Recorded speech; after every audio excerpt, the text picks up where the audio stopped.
bersama mengubah dunia. Percaya pada diri demi cita-cita. Belajar, bergerak, bermakna.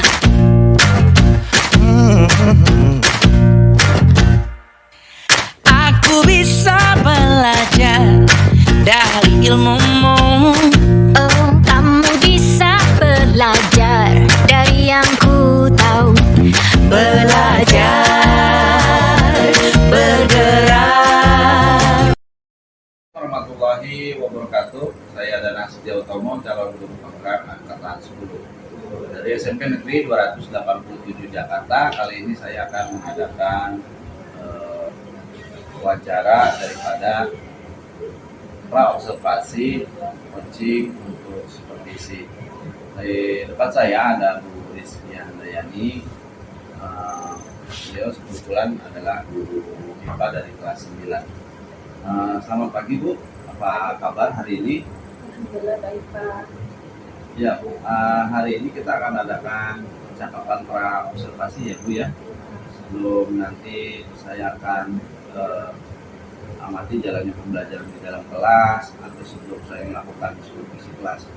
Adapun tujuan supervisi diadakan untuk mengetahui dan mengevaluasi jalannya pembelajaran yang Ibu lakukan dan kenapa kita hari ini melakukan percakapan praobservasi sebagai persiapan awal sebelum nanti Ibu melakukan pembelajaran agar Ibu siap dan percaya diri melaksanakan pembelajaran yang nanti dapat menghadirkan pembelajaran yang baik dan bermanfaat untuk siswa. Tapi ada beberapa pertanyaan Bu yang saya akan tanyakan pada Ibu berkaitan dengan tujuan pembelajaran yang Ibu nanti akan lakukan di dalam kelas. Boleh ya Bu ya? Boleh Pak. Bagaimana tujuan pembelajaran dan area pengembangan yang akan Ibu capai atau Ibu akan adakan di observasi nanti Bu? Ya baik, jadi yang pertama tujuan pembelajaran saya melalui kegiatan diskusi siswa mampu menjelaskan pertumbuhan dan perkembangan pada manusia. Melalui kegiatan diskusi siswa mampu menjelaskan pertumbuhan dan perkembangan pada ilmu.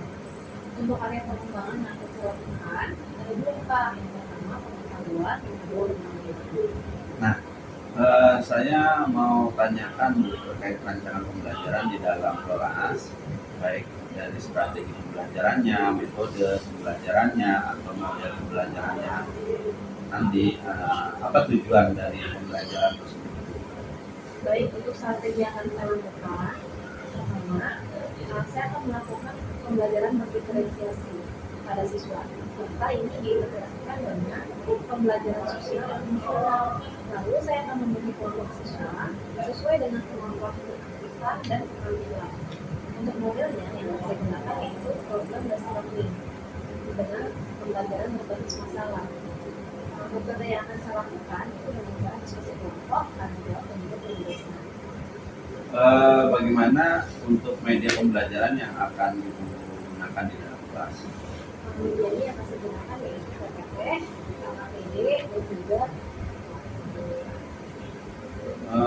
Kira-kira waktunya kapan nih Bu akan melakukan kegiatan pembelajaran tersebut? Di hari apa nih? Kelas berapa? Jam berapa? nanti Pak, nanti pada saat jam ke-4 sampai jam ke-6. Oh, hari ini ya Bu ya? Hari Jumat tanggal 26. Oke, baik. Saya nanti memfokuskan pengamatan pada kegiatan diskusi kelompok ini ya Bu ya, jalannya pembelajaran seperti apa nanti. Ibu bisa menggunakan format pengamatan yang saya berikan. Kemudian sebelum kita mengakhiri percakapan, nah ini apa yang Ibu harapkan dari percakapan kita hari ini? Saya harap saya bisa mempersiapkan media yang akan saya gunakan untuk pembelajaran nanti sehingga pembelajaran bisa optimal dan juga bisa bermanfaat bagi siswa. Begitu ya Bu ya. Baik, terima kasih banyak Ibu. Kita nanti langsung kelas, saya akan survei Ibu ketika di jam pelajaran ya. Terima kasih banyak Ibu ya. Assalamualaikum warahmatullahi wabarakatuh. Assalamualaikum warahmatullahi wabarakatuh. Apa kabar anak-anak hebat hari ini? Sehat semuanya? Sehat. Kalau semuanya sehat, baik-baik aja. Semoga bagi yang sedang tidak sehat atau mungkin perasaan sedang tidak baik-baik aja segera membaik ya. Pada pertemuan hari ini kita akan membahas materi mengenai pertumbuhan dan perkembangan. Adapun tujuan pembelajaran yang akan kita bahas hari ini yaitu melalui kegiatan diskusi kalian mampu menjelaskan pertumbuhan dan perkembangan pada manusia. Melalui kegiatan diskusi kalian mampu menjelaskan pertumbuhan dan perkembangan pada hewan. Untuk itu sebelum masuk ke materi, Ibu akan absen kalian dulu ya.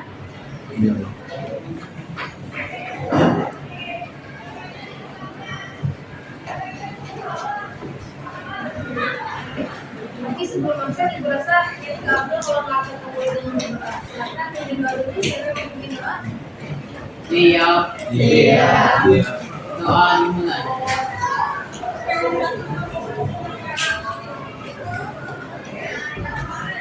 Doa. Beri salam. Assalamualaikum warahmatullahi wabarakatuh. Ibu absen dulu ya, silahkan nanti ada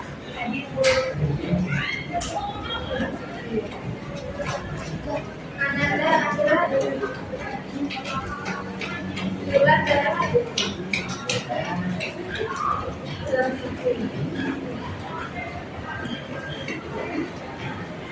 Desila Diva Evelina Media Desmia Alfa Rizky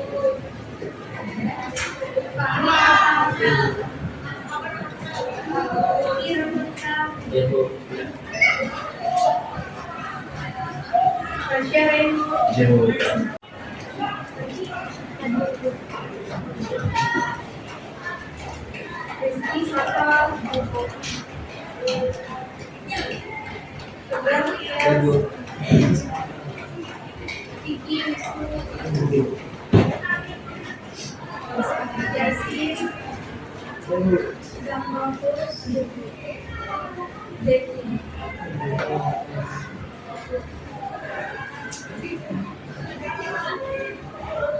Sebelumnya Ibu mau tanya nih, kira-kira apa yang kalian ketahui tentang pertumbuhan? Di sini Ibu pengen tanya sama kalian, apa sih bedanya pertumbuhan sama perkembangan? Ada yang tahu sebelumnya? Atau ada yang pernah baca buku sebelum kita belajar materi hari ini? Ya, Pak. Kalau perkembangan tidak bisa. Ya, baik. Jawabannya cukup sekali. Terima kasih Zaki. Tepuk tangan.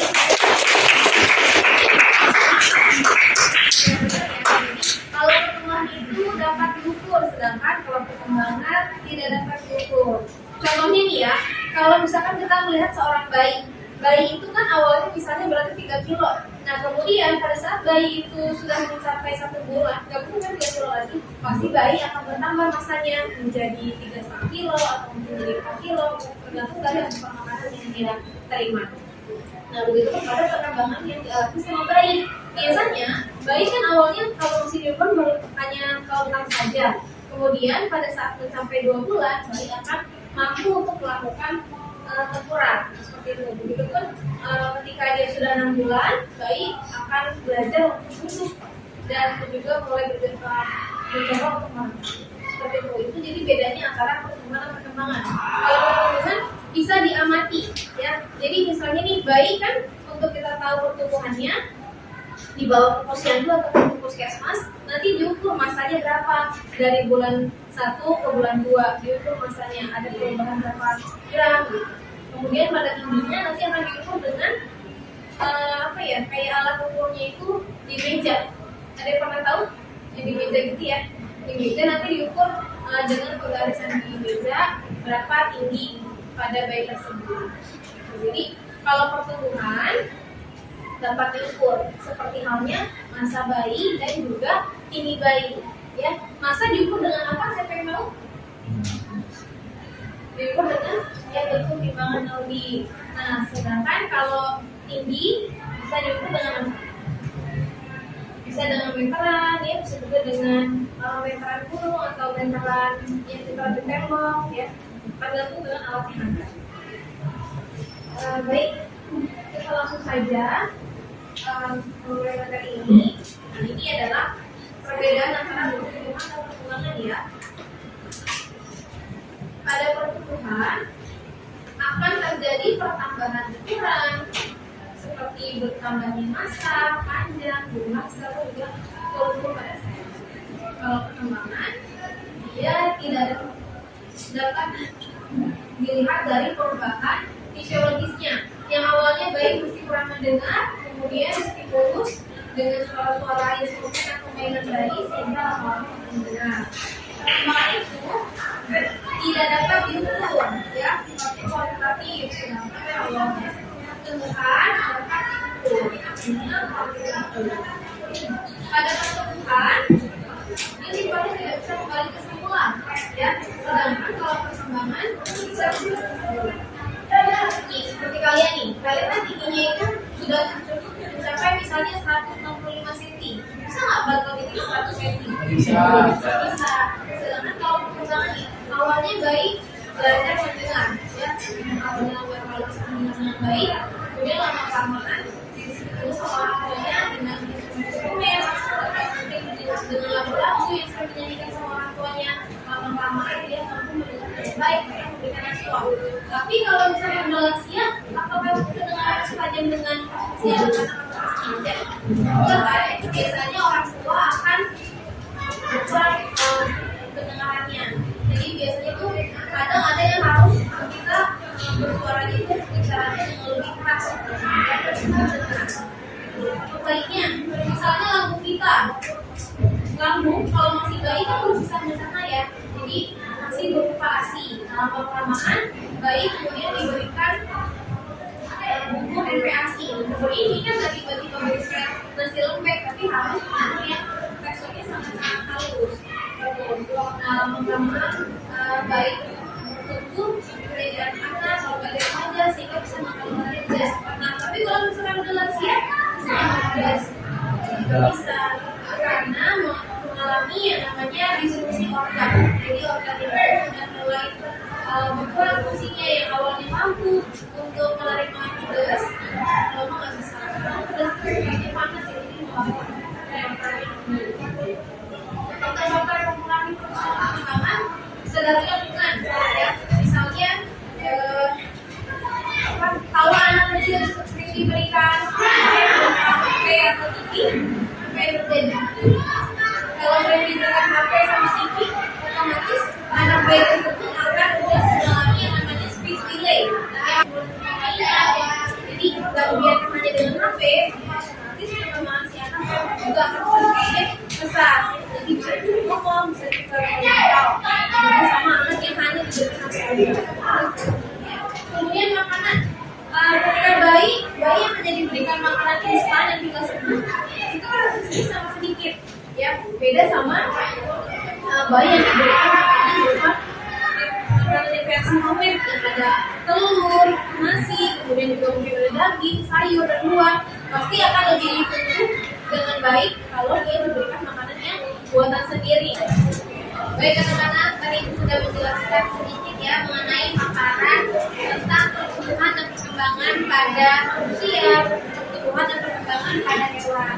Nah, sekarang saatnya kalian melakukan diskusi bersama-sama dengan kelompok kalian masing-masing mengenai apa saja pertumbuhan dan perkembangan pada manusia. Kamu jabarkan, ya, pertumbuhan dan contohnya apa saja yang sudah kalian sebutkan pada manusia, perkembangan pada manusia apa saja.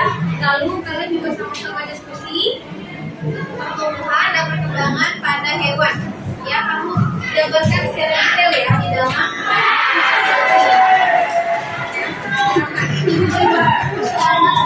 ya.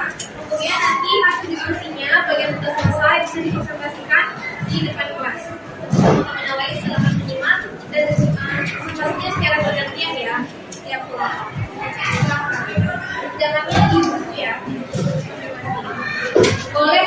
diskusi dari buku sekolah, boleh juga dari internet, ya, ataupun bisa juga dari PPT yang diberikan oleh guru.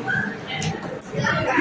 Hanya unik ya, silakan diskusi. Nanti ibu akan menilai dari segi kerjasama kalian, juga akan menilai dari segi keterampilan kalian dalam berkomunikasi dengan teman kalian satu kelompok, ya, dan kecepatan kalian dalam mengungkapkan materi. Ditulisnya di buku tulis masing-masing ya. Boleh dalam berupa tabel juga maupun tabel. Nanti maju ke depan kalau sudah selesai.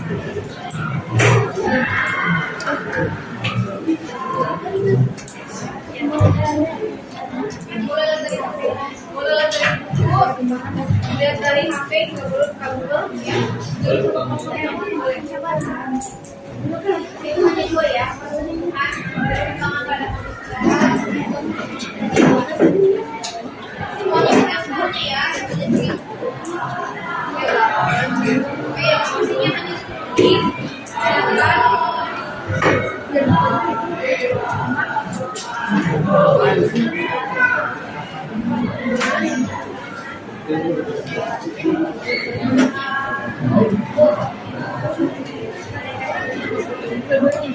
contohnya perkembangan pada manusia apa? Perkembangan pada manusia apa aja? Dari mana?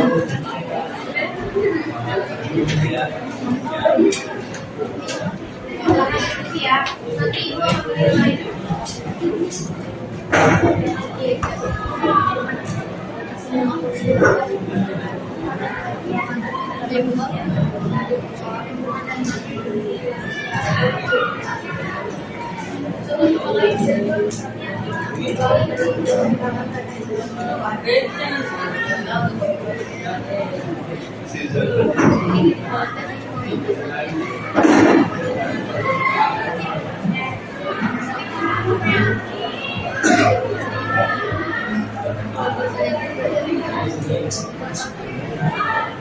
Oleh dari Google untuk materinya, oleh dari juga atau PPT yang diberikan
Ya,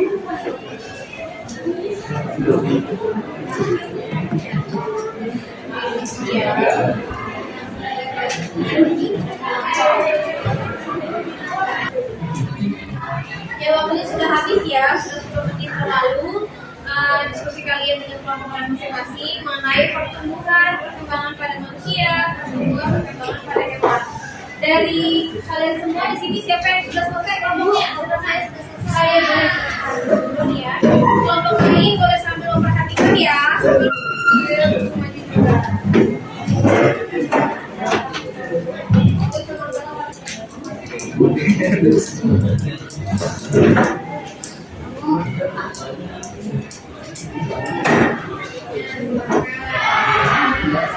Yang lain sambil disimak ya.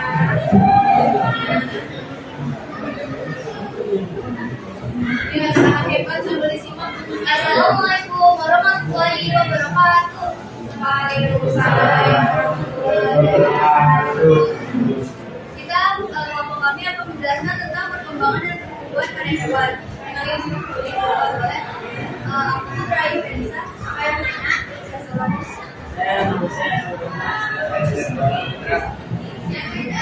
Oke, di sini kan akan membahas lebih pembahasannya.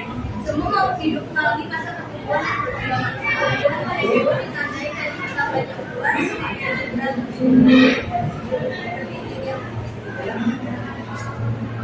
bertambahnya ukuran seperti tinggi, berat, panjang, serta bentuk yang sifatnya tetap dan terus. Yaitu tidak dapat dibalut berwarna.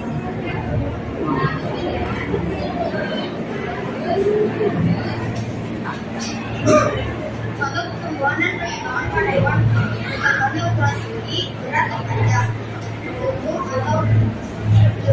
atau rambut pada hewan mengalami perkembangan biakan.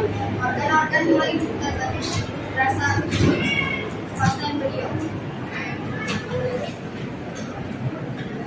Satu perhatian yang lain ya. Terima kasih Yusuf ya. Bagaimana embryo berkembang?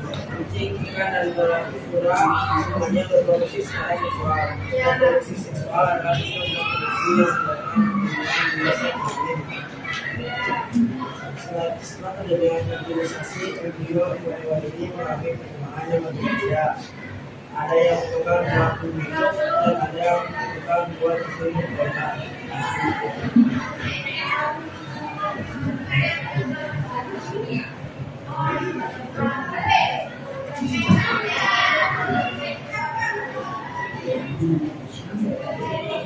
Sekian dari kelompok kami. Assalamualaikum warahmatullahi wabarakatuh. Waalaikumsalam warahmatullahi wabarakatuh. Beri tepuk tangan buat kelompok kita. Bagus sekali ya materi yang sudah disampaikan sama kamu dari kelompok 1. Silakan siapa lagi yang mau maju? Lagi sudah siap mau maju? Silakan. Sudah siap? Oke, silakan. Kalian sudah siap?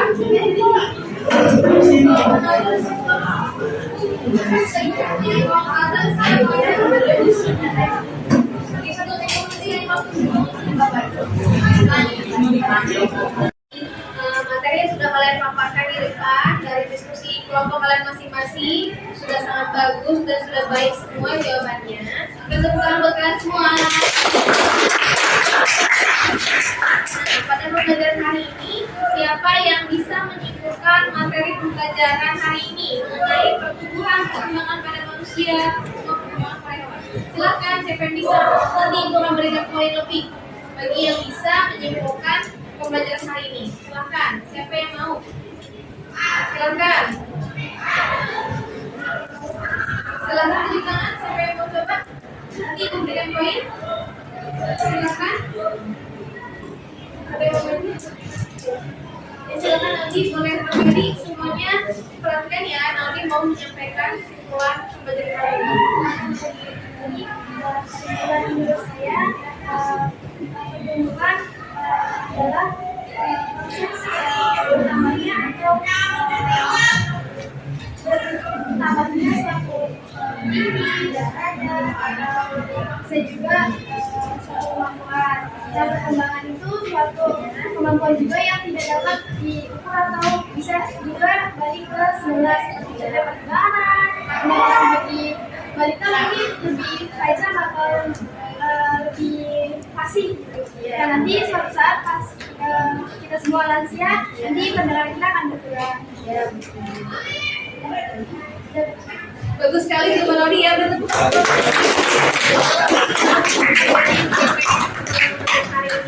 Betul ya,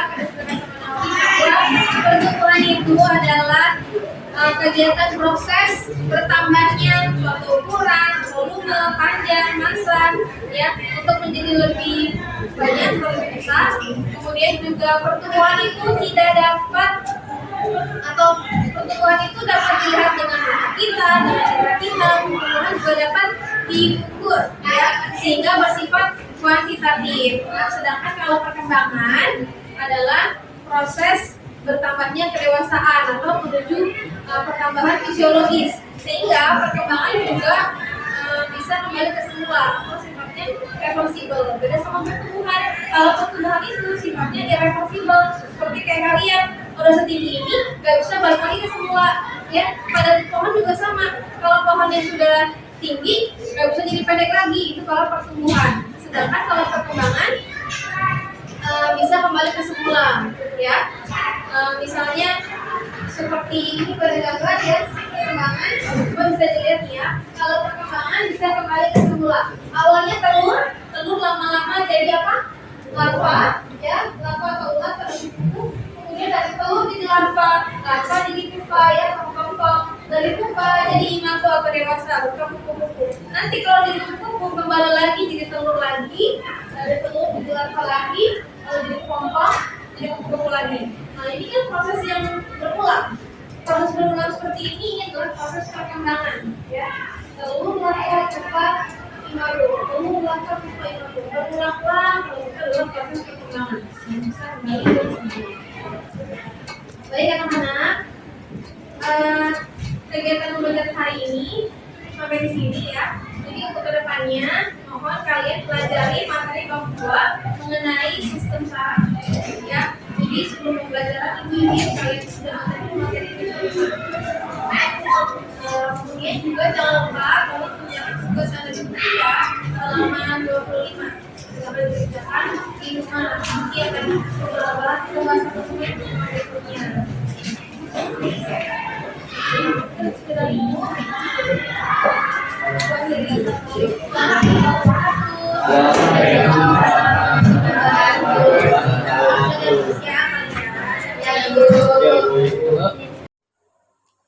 Assalamualaikum warahmatullahi wabarakatuh. Salam sejahtera. Saya Danang Setia Utomo, calon guru penggerak angkatan 10 dari SMP Negeri 287 Jakarta Timur. Kali ini saya akan melakukan coaching pasca observasi akademik. Nah, saya ditemani oleh rekan sejawat saya, Bu Rizky Handayani SPD, dan pengajar praktek saya, Bu Nur Fitriyanti. Apa kabar Bu Nur Fitriyanti? Alhamdulillah sehat ya Bu ya. Bu Rizky apa kabar? Alhamdulillah sehat. Gimana? Saya pengen nanya Pak, tujuan saya mau evaluasi mengenai pembelajaran ini. Baik. Gimana kesannya Bu? Kesannya sih alhamdulillah pembelajaran berjalan dengan lancar. Anak-anak terlihat berantusias semua Pak mengikuti pembelajaran. Saya juga senang menurut pembelajaran kemarin, yaitu pembelajaran diferensiasi dan juga KSE yang sudah saya laksanakan pada HWF kemarin. Anak-anak juga terlihat antusias sekali. Hampir tidak ada lagi mereka yang ngobrol pada kelas, karena memang mereka itu sudah membuat kesepakatan kelas di awal, dan mereka sendiri juga yang membuat kesepakatan tersebut bahwa tidak boleh mengobrol pada saat pembelajaran. Jadi kegiatan kemarin itu anak-anak berfungsi, tidak ada yang mengobrol. Terlebih lagi kemarin juga seru banget sih Pak, karena kan juga ada SPP-nya, jadi anak-anak bisa semangat dalam proses pembelajaran. Serta mereka juga pada bertanggung jawab dalam kegiatan di kelas, mereka juga mampu bekerja sama dengan baik dengan teman-temannya dalam melakukan diskusi kelompok untuk mengerjakan KPD. Ya saya juga sih melihat kemarin tuh anak antusias ya Bu ya. Terus gimana perasaan Ibu setelah waktu melaksanakan pembelajaran tugas kemarin. Ya, terima kasih ya Pak atas tentang positifnya.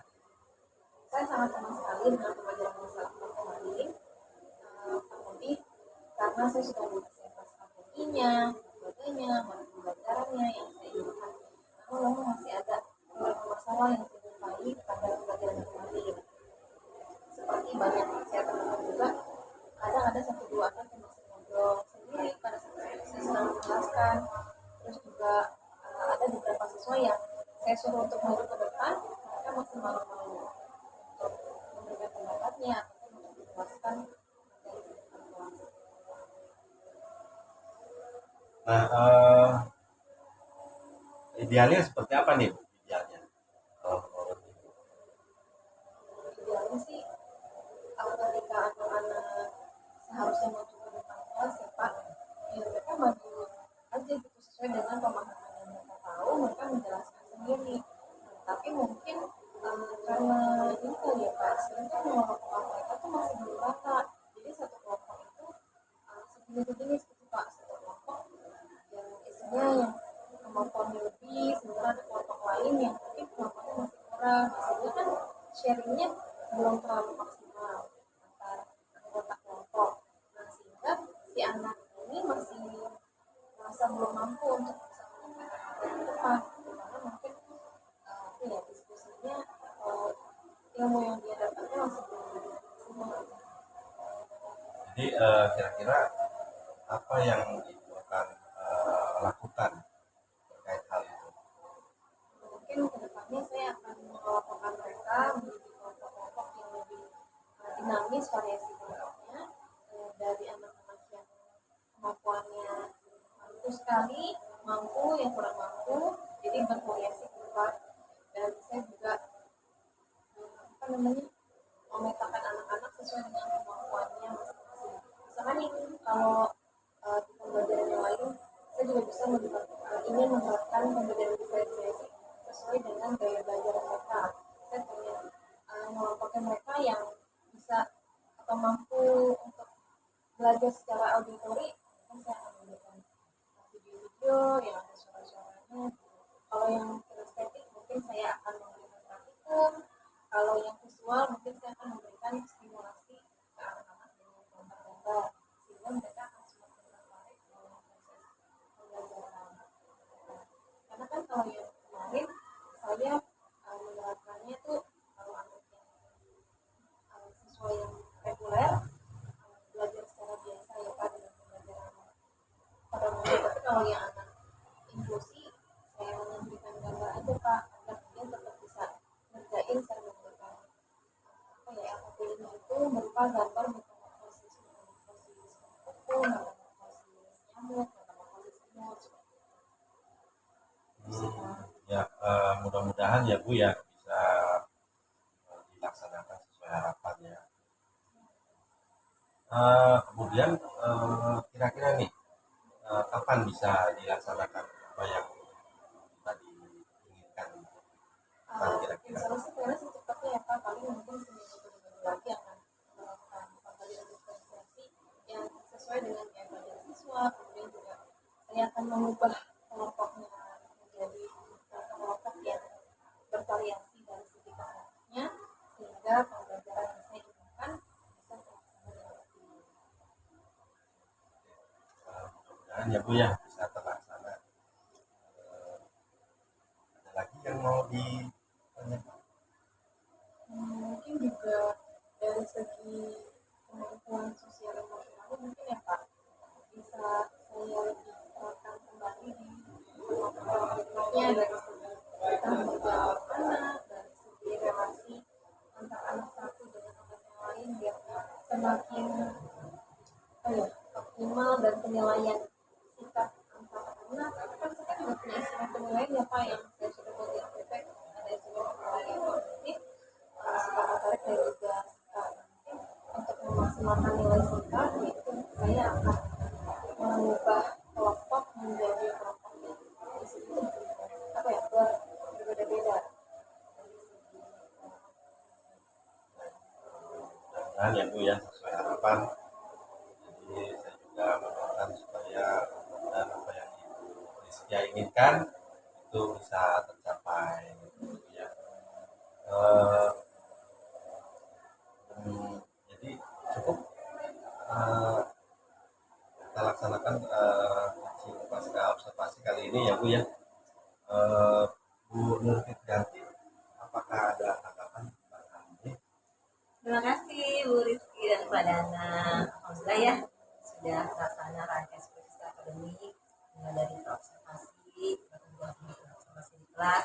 Dan ini momennya adalah untuk melakukan coaching pasca observasi. Ini tadi sudah dijelaskan oleh Bu Rizky ya. Tujuannya adalah sekali evaluasi hasil dari observasi kemarin. Dan tadi saya sudah lihat Pak, secara visi coaching tentang kemitraan itu sudah tampak sekali ya.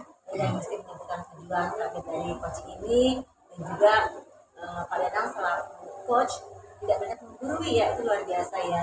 Dan juga Pak Danang juga sudah memberikan pertanyaan-pertanyaan yang menggali, bahkan yang lebih dominan berbicara adalah Bu Rizky. Nah, itu kan ada proses kreatif di situ ya.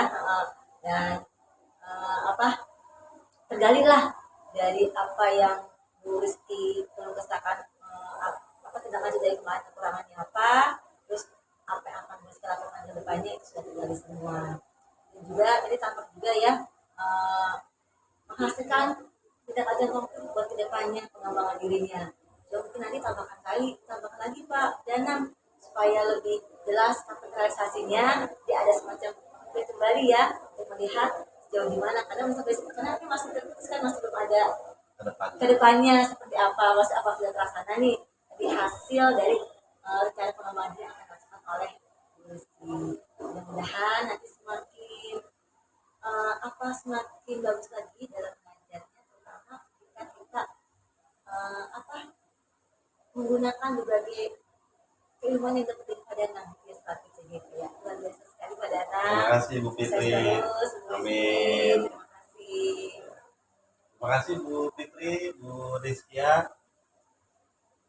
Alhamdulillah Rabbil Alamin, demikianlah coaching pasca observasi dari supervisi akademik. Saya Danang Setiautomo selaku calon guru penggerak angkatan 10 dari SMP Negeri 287 Jakarta Timur mengucapkan terima kasih banyak. Sampai jumpa. Assalamualaikum warahmatullahi wabarakatuh. Salam sejahtera.